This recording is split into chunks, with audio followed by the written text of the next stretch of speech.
फरक साखरेच्या ऐतिहासिक घडीमध्ये आज अधिकारा वरुण राजांनी या ठिकाणी आगमन करत 24 सण हे तुमच्यासाठीच आहे हे या ठिकाणी अधोरेखित केलं। त्याबद्दल मी वरुण राजाच्या सुभाषिताच्या ठिकाणी मनापासून स्वागत करतो। 18व्या लोकसभेला तुम्ही आम्ही सर्वजण समोर जातो देश भरामध्ये वेगळं वातावरण निर्माण करण्याचा दायित्व प्रयत्न या ठिकाणी केला जातो आहे। संसदीय लोकशाही प्रणाली व्यवस्था डॉक्टर बाबासाहेब आंबेडकरांनी या देशाला दिली। 52 सालापासून हा देश 17 लोकसभेच्या निवडणुकीला सामोरे गेला।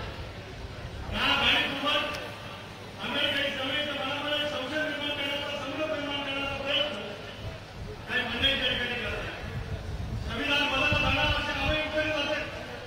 आदरणीय पंतप्रधान नरेंद्र मोदी साहेब, अमित भाई, मुख्यमंत्री एकनाथराव शिंदे, देवेंद्रजी, अजितदादा, आम्ही सार्वजनिक सांगतो चंद्र सूर्य असेपर्यंत या देशातील संविधान आम्हाला कार्यक्रम जाईल।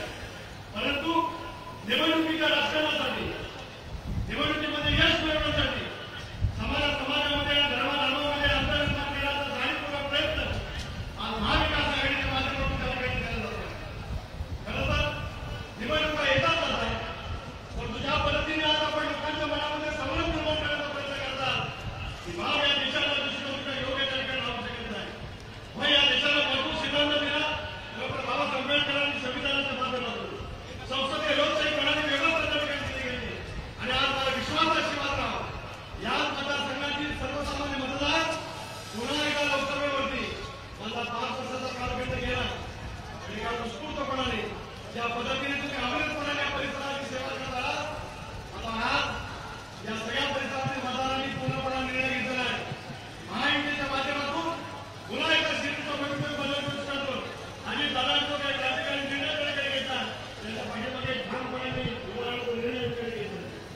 म्हणूनच आज समाजाच्या मनामध्ये सुद्धा एक वेगळ्या मार्गावर निर्माण करण्याचा प्रयत्न केला जातो। 370 काश्मीर पुरता सीमित त्या ठिकाणी होतं। इंदिरा गांधी जेव्हा पंतप्रधान होत्या, शेख अब्दुल्ला जेव्हा जम्मू काश्मीरचे मुख्यमंत्री होते, काश्मीरमध्ये देशातील कुणी त्या ठिकाणी जाऊ नये, व्यवसाय करू नये यासाठी सीमित त्या ठिकाणी केलं होतं। 370 देशामध्ये सुद्धा काय परिणाम झाला नाही। टीआयच्या बाबतीमध्ये सुद्धा हेच म्हटलं जातं देशातील ज्यावेळेला धर्माच्या नावाची हानी झाली त्यावेळेला या देशातील हिंदू असतील, ख्रिश्चन असतील, पारसी असतील, शीख असतील, जैन बांधव असतील, जे शेजारच्या राष्ट्रामध्ये गेले, पाकिस्तानमध्ये गेले